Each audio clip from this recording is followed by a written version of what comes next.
Hello, adventurers! Have you ever tried to build a really big boat out of toy blocks? Imagine building one so big it could fit every kind of animal in the world. That sounds like a super huge project, right? Well, today, we're going to talk about someone who did just that. His name was Noah, and his story is one of the most exciting adventures ever told. A very long time ago, the world was a beautiful place, but people started to forget how to be kind to each other. They were making lots of sad choices, and it made God's heart very sad. But there was one man, Noah, who was different. Noah loved God and always tried to do the right thing. God saw how good and kind Noah was, and he decided to give the world a fresh start.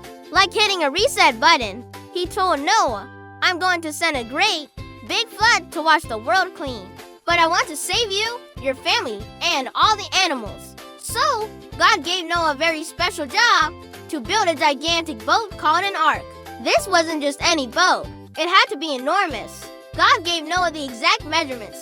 It was super long, like 1.5-foot ball fields. It was super wide and super tall, with 3 whole floors inside. Imagine a floating hotel for animals.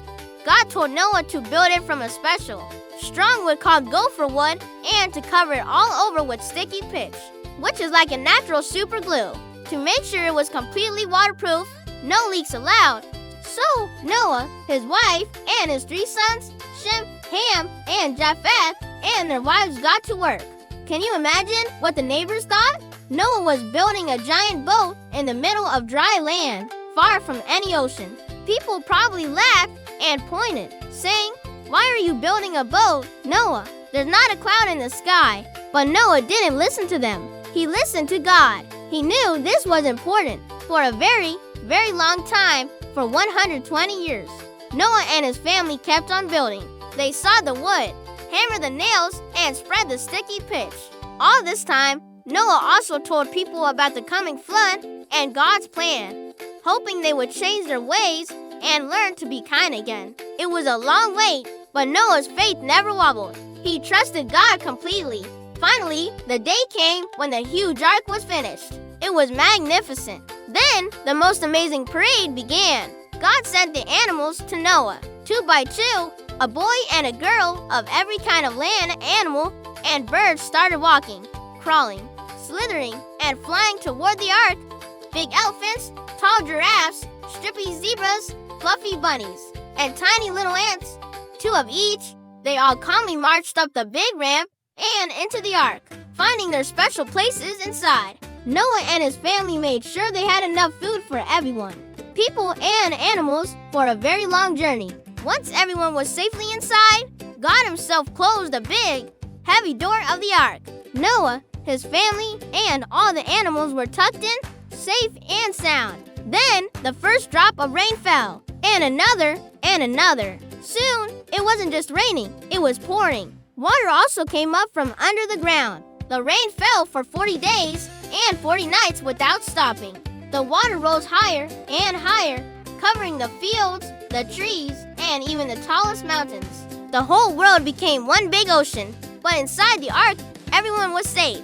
The giant boat floated perfectly on top of the water, just as God had planned. It bobbed and swayed, carrying its precious cargo through the storm. Noah and his family took care of all the animals, feeding them and keeping their floating home clean. It must have been noisy with all the roaring, chirping, and mooing. After the 40 days of rain, the water stayed on the earth for many more months.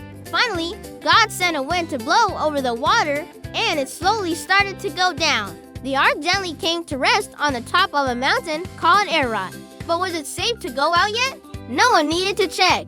First, he sent out a raven, a strong black bird. The raven flew back and forth, but it couldn't find a place to land. After a while, Noah sent out a dove. The dove flew round, but came right back to the ark because there was still too much water. A week later, Noah sent the dove out again. This time, it came back in the evening, and in its beak was a fresh olive leaf. This was great news. It meant that trees and plants were starting to grow again.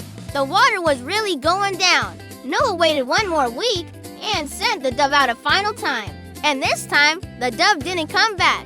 It had found a new home. Noah knew it was almost time. He opened the cover of the ark and peeked out. He could see dry ground. Then God spoke to Noah. "It's time," he said. "Come out of the ark, you and your family, and bring all the animals with you." So Noah opened the big door, and everyone came out into a clean, fresh, new world. The animals ran, jumped, and flew out, happy to be on solid ground again. Imagine the happy noises. Noah was so thankful to God for keeping them safe.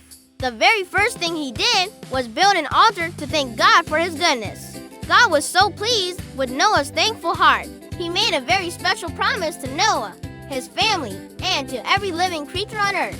God said, "I will never, ever again send a flood to cover the whole world. My promise is for you, for your children, and for all the animals forever." And to seal this promise, to be a reminder for everyone, God placed something beautiful in the sky. He put a rainbow in the clouds. Have you ever seen a rainbow after the rain?